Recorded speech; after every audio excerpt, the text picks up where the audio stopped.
Hello and welcome back to another computer sluggish tutorial. So today we're going to take a look at Defragler. So this program lets you defrag your computer, your Windows. So first you need to click on the link that's in the description and you end up on a site that looks like this. So this program is done by the creators of CCleaner. Okay, so it is a really good program. So first things first, we're going to go free download.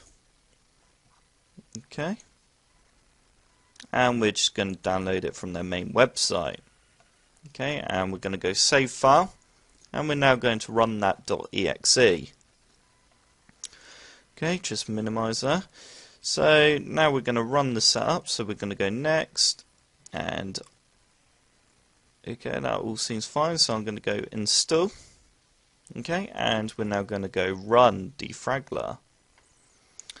Okay, so once you run the program, this is the screen that you'll end up with. So if I just maximize that so it's easier for you to view it. So down here we can analyze the hard drive of our choice. And then here we've got a couple of options. So we can do optimize, quick optimize, defrag, or quick defrag. Okay. So we can also benchmark the drive. Okay. Here, this is where a list of files and stuff come when you start analyzing, etc. Okay. And here we've got the health, so it tells us how healthy our hard drive is, and the statistics. Okay. So up here, obviously we can just defrag a certain folder. So say if I've just installed a new game or something, so I can just defrag that game folder, the game location. Okay, so we can defrag free space only. Go on to settings, got options here, so show unmounted drives. We go across. Okay, so a couple of options there. Also, we can schedule a defrag, so we can do it. Okay, let's just go yes. Right, so we can do it for daily, weekly, monthly, or start up. Okay, so cancel that. Priority. So we can have it obviously just running like a normal application, or we can have it running in the background so it doesn't use as much memory or CPU usage. And we can close the program once the defrag's finished, or my personal favourite, just shut down the computer once it's finished defragging. Okay. So it's very simple to use. All you need to do is select the hard drive that you want to defrag and press defrag, or if you want to analyze it first, press analyze. I'm not going to go ahead and do this myself because this will take me absolutely ages, and obviously I've only got so much time for my tutorial. But up here you'll just see a load of blocks in different colours and it will start doing things. And here's the colours here. Okay. So it'll start arranging them into specific orders to make your computer run a lot faster and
NairaLearn, bringing you guys another Windows 7 tutorial. Today I'm going to teach you guys how to speed up the menu show delay time in Windows 7.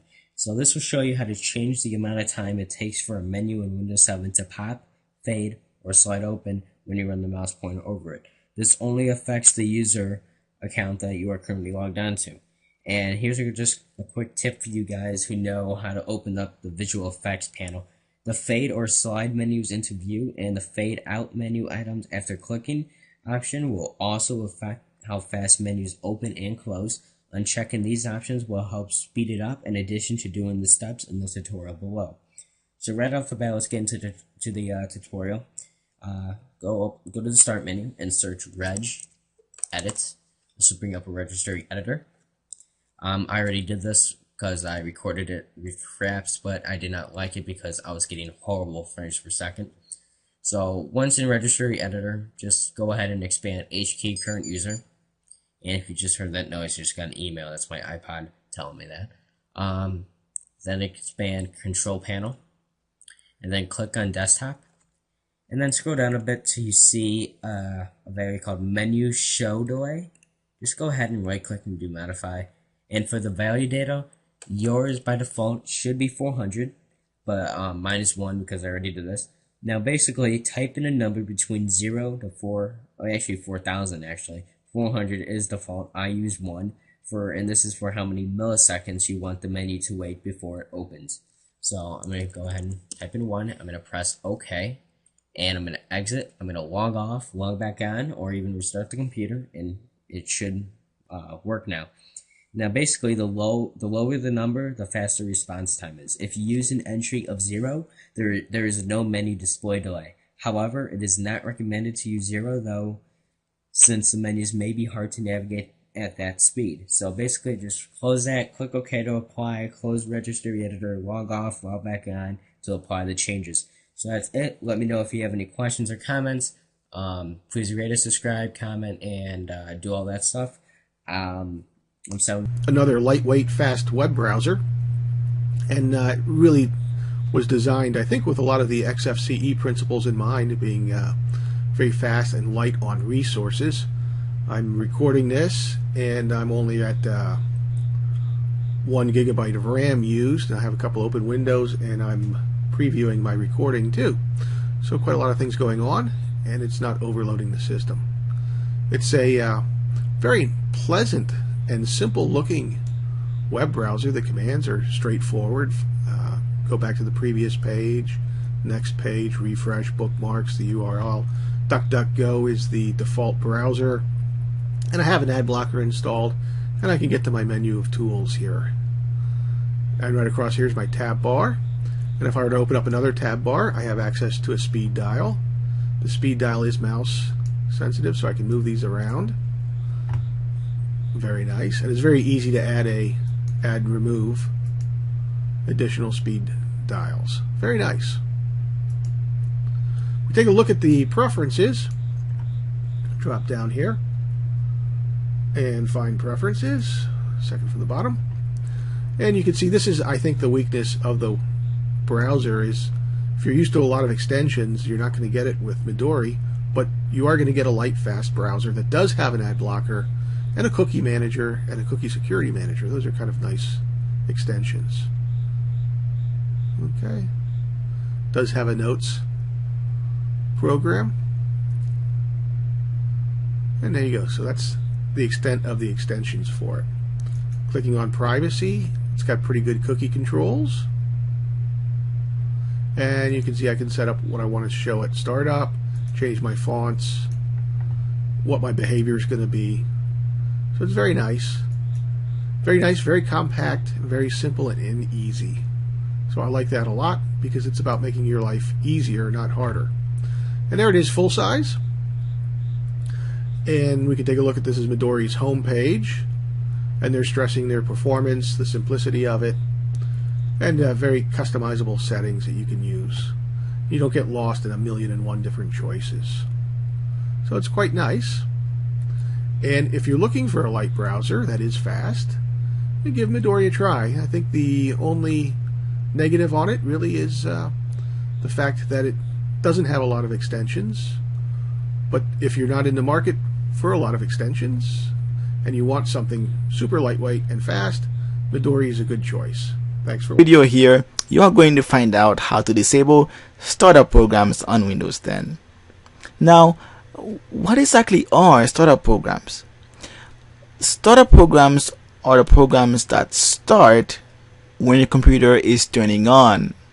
So, if you have too many startup programs starting when the computer is turning on, this will lead to problems, and it will take your computer longer to load the files when it is turning on.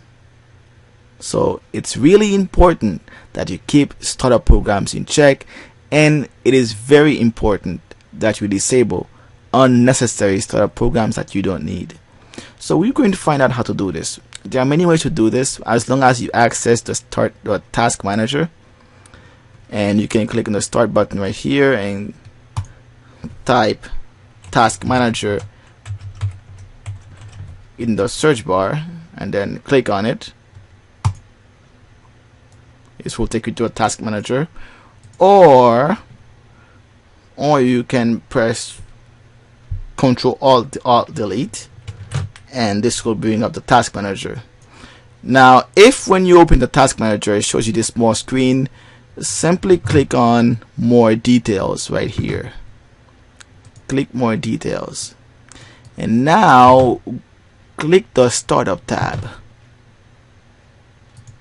Okay, so now you are going to see a list of programs that start when your computer is turning on. As you can see, I only have 2 of them. That's because this is a new computer, and if you've had your computer for a while, this list would be full. It would be full. So now look for the programs that you don't need. Say for example, I want to remove Realtek HD Audio Manager, and I don't want this program to start when your computer is turning on. So select it and click disable. Click disable. So once I click disable, this program, the Realtek HD Audio Manager, can no longer start during the startup. Okay, that's all you have to do, and that's how you remove startup programs on Windows 10. It is that simple, yet that important. So if you enjoyed this video, thanks for watching, and please subscribe for more.